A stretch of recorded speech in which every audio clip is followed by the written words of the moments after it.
নমস্কার, চলুন শুরু করে দেওয়া যাক আজকের ব্লগ। এই সকালবেলা আজকে আমি পেটাই পরোটা কিনে নিয়ে এসেছি বাজার থেকে। আমার ছেলেমেয়েরা খাবে, প্রতিদিন তো বাড়িতে তৈরি করে দিই। তা আজকে ওরা বললো যে আজকে মা পেটাই পরোটা খাবো। তা যেমন কথা তেমন কাজ। আর এই দেখুন, ছাদের ওপর আমাদের টবে লঙ্কা গাছে কত লঙ্কা ধরেছে। আমার ছোটো মেয়ে তো আজকে ছুটি আছে, আজকে স্কুল বন্ধ। তা ওই ছাদের ওপরে গিয়ে লঙ্কাগুলো তুলছে, দেখেছেন তো?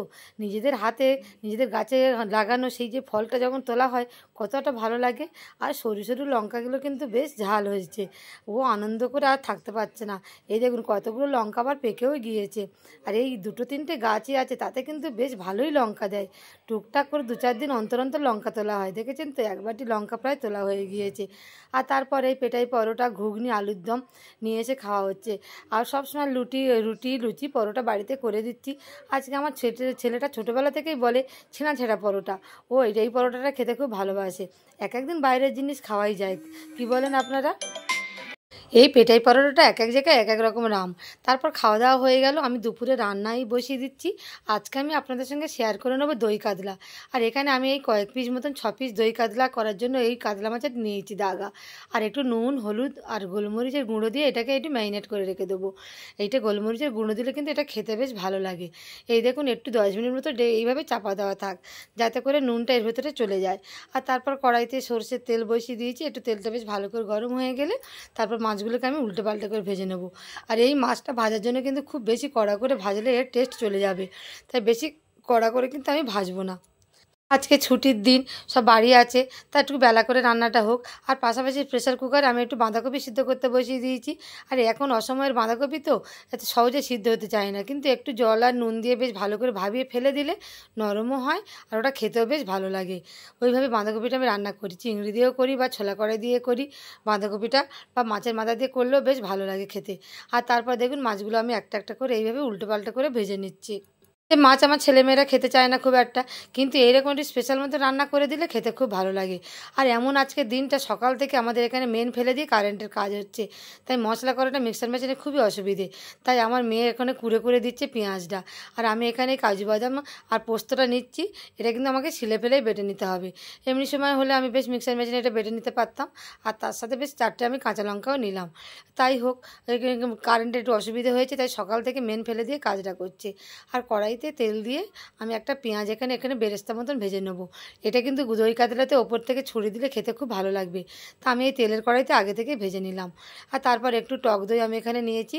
এই 100 গ্রামের একটু বেশি, 150 গ্রাম মতন হবে। ভালো করে কিন্তু ফাটিয়ে নিতে হবে, না ফাটিয়ে নিলে কিন্তু এটা কড়াইতে দিলে কেটে যাবে, ছানা ছানা হয়ে যাবে। তারপর ওই কড়াইতে আবার একটু সরষের তেল আমি দিয়ে দিলাম।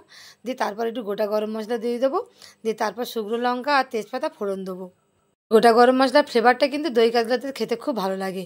আর যে কোনো রান্নাতে এইভাবে দিলে খুব ভালো লাগে। আর তারপর দেখুন আমার মেয়ে এই কুড়ে কুড়ে দিয়েছে পেঁয়াজটা বেটে, সেইটা এইভাবেই দিয়ে দিচ্ছি। একটু বেশ ভালো করে নাড়াচাড়া করলে কিন্তু গ্রেভিটা হয়ে যাবে। যেহেতু কারেন্ট নেই, মিক্সার মেশিনে চালাতে পারছি না, তাই বাধ্য এরকম করতে হবে। আর তারপর একটু আদা রসুন বাটা পেস্টও দিয়ে দিলাম। আর আজকে সকাল থেকে ওয়েদারটাও খুব ভালো, বৃষ্টি হচ্ছে না, তাই কারেন্টের কাজটা তারা মেনটা ফেলে করছে। আর এই দেখুন টমেটোটা এখানে পেস্ট করে দিলে ভালো হয়, কিন্তু ওই যে বললাম কারেন্ট নেই, তাই টমেটোটা যতটা সম্ভব একটু কুচো কুচো করে কেটে নিয়েছি। নিয়ে একটু নুনও দিয়েছি, দিয়ে বেশ ভালো করে আমি এটাকে কষিয়ে নেবো, যাতে টমেটোটা খুব তাড়াতাড়ি একটু গলে যায়। আর তারপর এখানে 1 চামচ ধনের গুঁড়ো, 1 চামচ জিরের গুঁড়ো, সেটাও আমি দিয়ে দিচ্ছি। মশলাটা যেহেতু একটু ধরে ধরে যাচ্ছে তলা থেকে, তাই সামান্য একটু জল দিয়ে দিলাম। দিয়ে আবার আমি মশলাটাকে বেশ ভালো করে কষিয়ে নেবো। আর তারপর আমি যে কাজু বাদাম আর পোস্তটা, কাঁচা লঙ্কা পেস্টটা করে রেখেছিলাম, সেটাও আমি ওর মধ্যে দিয়ে দিচ্ছি। দিয়ে আবার আমি বেশ ভালো করে নাড়াচাড়া করব। এইভাবে গ্রেভিটা তৈরি করে নেবো। আর আমার ছেলেমেয়েরা তো অন্য কোনো তরকারি খাবে না, এটাই দিয়েই ভাত খাবে, তাই একটু গ্রেভিটা আমার বেশি মতন করতে হবে। আর ওটা কিন্তু এইভাবে রান্না করলে ওরা সবাই ভালোবাসে খেতে। এই দেখুন মশলাটা আমার কষা হয়েছে, এবার আমি টক দইটাও ওপর থেকে এইভাবে দিয়ে দিচ্ছি। দিয়ে আবার আমি বেশ ভালো করে নাড়াচাড়া করব, যাতে করে সমস্ত মশলার সঙ্গে টক দইটা ভালোভাবে মিশে যায়। এই টক দইটা দিয়ে নাড়াচাড়া করতে করতে একটুখানি চিনিও কিন্তু আমি এর মধ্যে দেবো ব্যালেন্সটা রাখার জন্য।